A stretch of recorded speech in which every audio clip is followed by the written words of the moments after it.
Enter scene from left, manual focus, nice bit of depth, beautiful. Usually I open these episodes with some sort of wanky coffee scene that doesn't really provide too much value apart from the sheer beauty, aesthetic beauty of said scene. Today I'm going to take you through how to dial in, or how I dial in, a lovely coffee utilising one of my best investments, the Sage Barista Express. Let's talk about coffee beans. Do not by any means disrespect this stunning, beautiful machine by giving it garbage from the supermarket that's been roasted months ago. We must respect the machine by using freshly roasted coffee. I've been working with the Coffee Mod, a lovely little artisan-based coffee company in Suffolk, for a few months now. They provide fantastic coffee beans, roasted 29th of the 9th, today the 6th, so very fresh. What we've got to understand about coffee is when we start to use coffee beans that have been roasted a few days ago or a week ago, it retains a lot of the oil in the bean. If we were to use that garbage that we talked about from the supermarket, it will produce a very thin layer of crema because a lot of the oils have been extracted. So we require lovely fresh coffee beans. Now, the freshness of the coffee bean will also dictate the grind size. So when I get my coffee and it's only been roasted a few days ago, I'll try and get it as fine as possible. Like pure cocaña, yeah? Not that I know what that is, but want it nice and fine. After about a week or two, I'll probably bring it down to about a 3 or a 4. And then by like the second week, I'll probably sit on a 5. Now, as this coffee's been roasted a week ago, we'll stick around a 3 grind size. So we've talked about grind size, now we talk about grind amount. So we've got 2 settings here. We've got single and we've got double. And we've got the grind amount to the left-hand side. What I tend to usually shoot for is 18 grams inside the puck. Now you can do this, you can adjust your grind amount so you're getting that amount, or you can simply weigh your puck, press and hold, put it back on the scales and ensure that 18 grams is inside the puck. Weighing scales out, bump the double, and see what we can get. Now as the coffee's being extracted, I'm just banging either side to ensure a nice even spread. Back onto the scales to see how much it is, and we've got 18 on the nose. Now that we've got our coffee, we must tamp. Now we tamp with 15 kilograms of pressure. The best way to do this is to grab a pair of bathroom scales, push down and get to 15. And then once you've understood that amount of pressure, you'll use the tamp to do so on your coffee. Now once you have tamped, if there's any excess, you can use the razor blade here to shave off any excess coffee. The 18 grams that I use, once I've tamped, I know that I don't have to do that, and I can put it straight in to the machine to go for a shot. Now this is make or break. This will either set you up for a good day or a bad day. We must try and ensure that our pressure gauge is bang on 12 o'clock when we are going for our shot. If it's under, we may need to grind a little finer. If it's over extracted, we may need to grind a little coarser. So we'll go for our double now and hope that we get it bang on the 12.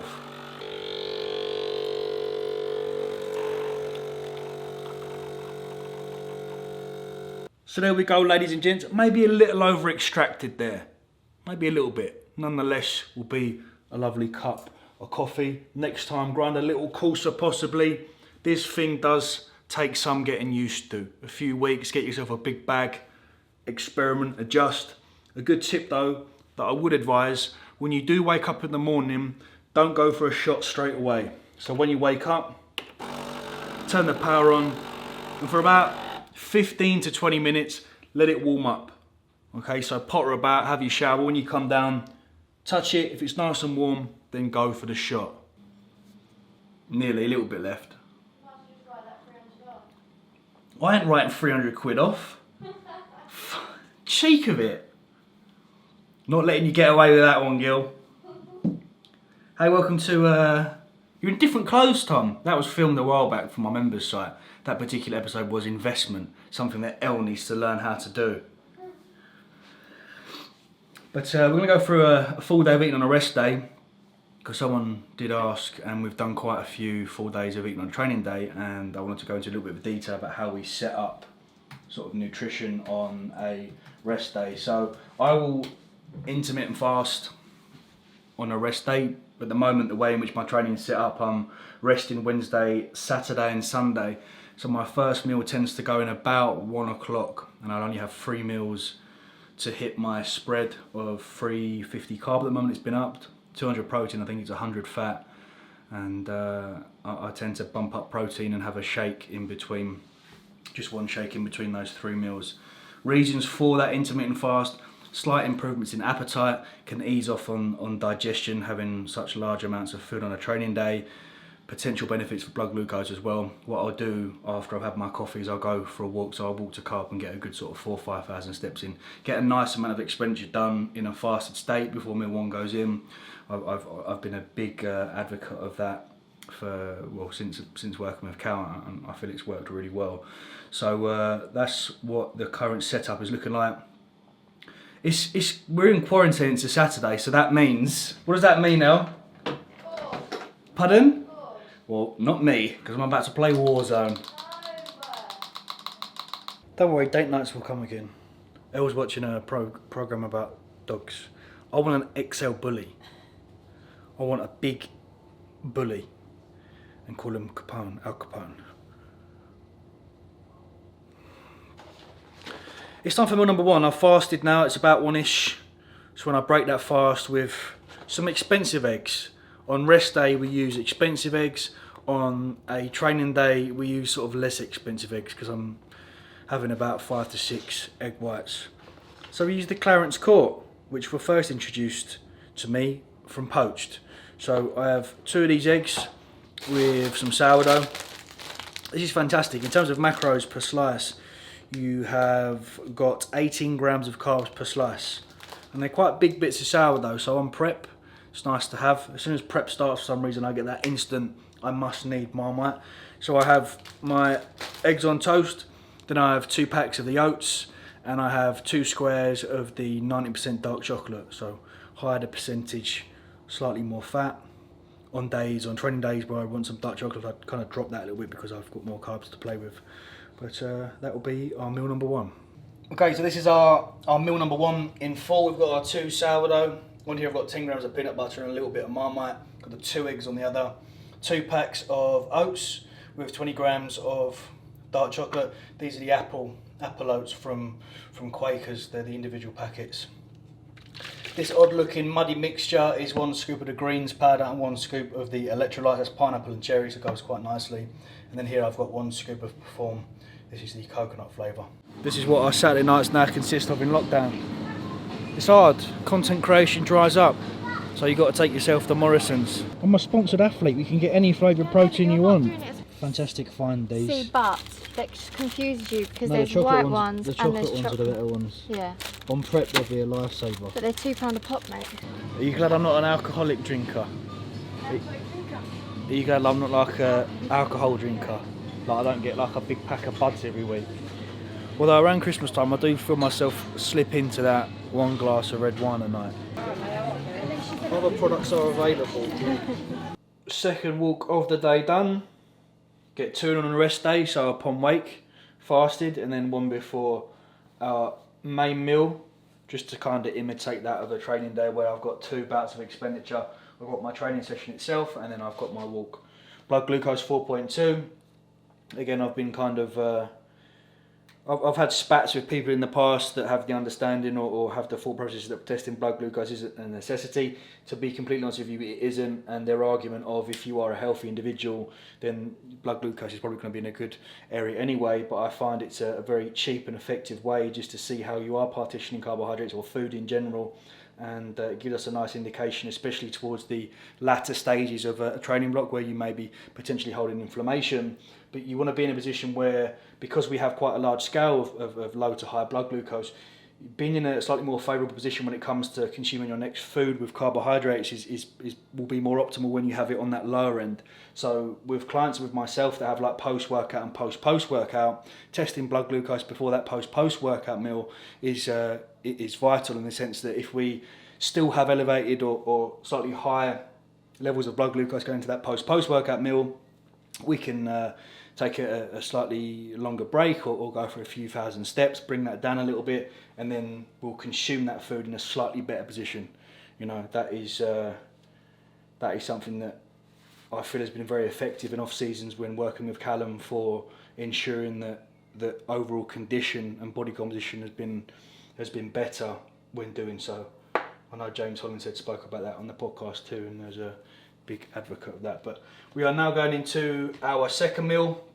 So we have, because fats are slightly elevated compared to a training day, we are having some smoked back bacon rash. We're having 3 of these with my chicken, some classic pesto and some pasta.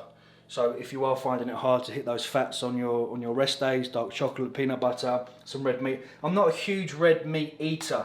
I used to be, and since dropping it or cutting it out, I've felt a lot better in myself, especially in gaining phases. I do tend to enjoy red meat a lot more in my preps, but when on off season, I'm more of a kind of fish, eggs, egg whites and chicken kind of guy. So today for our fats, we're having peanut butter, dark chocolate, pesto, another easy way to hit that. If we're looking at a per 100 gram basis, I think it's around 45 grams of fat. So I'm having 50 grams, so that'll bring me around about 20 or so grams of fat. Nice easy way to hit your intake. 3 bacon rashers, some tomatoes and pasta. Get a little bit creative on your rest days, you know. Training days, I'm like, look, I'm eating this, this and this. It's not, you know, it's not too appetizing or appealing as such. I'm just getting the food in me. On rest days, I'll try and enjoy this, or maybe go for a Nando's. I'll grab a Nando's tomorrow. Just enjoy food a little bit more on a rest day. Meal number 2. We have our 150 grams of pasta, pesto, bacon, and some sugar drop tomatoes. When you're back from where? Good evening. This is Ribena. Although Josh Bridgman got me a very lovely bottle of red, which I shall crack open. The first weekend of December, when we put our Christmas tree up. Yes! There, those that are putting their Christmas decorations up now, scum. Utter scum. Because there's people that are still doing fireworks. So that's a week late, and people are doing Christmas decorations, which is way too early.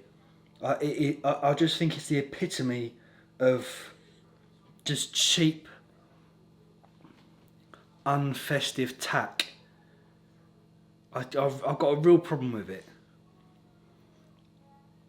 I've got a real problem with it because you're taken away from the brilliance of Christmas if you do it too early. Do you know what I mean?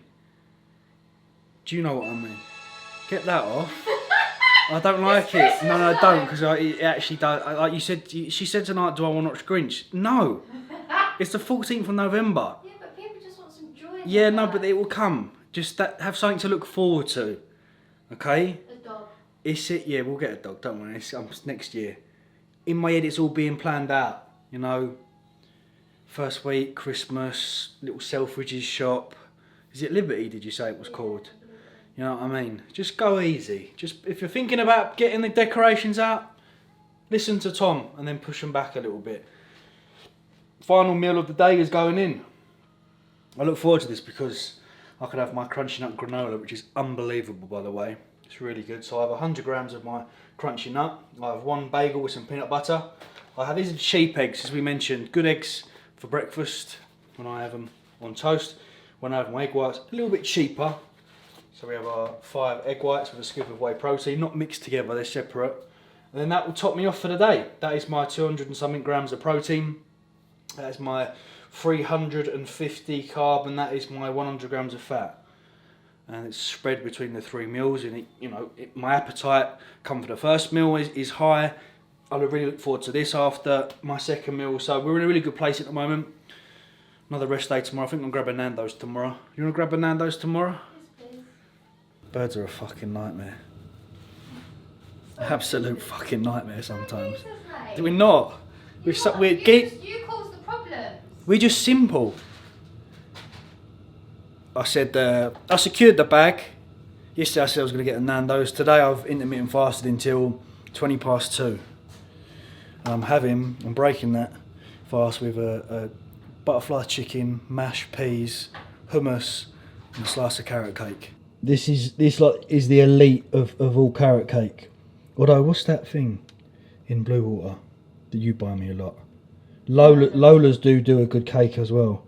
I'm going to wrap the video up there. I hope this is this has been entertaining. I feel like quite a lot of us have got cabin fever at the moment, so I apologise if it's kind of felt that this vlog was just in one building. But we've got a surprise for you. Well, it's already...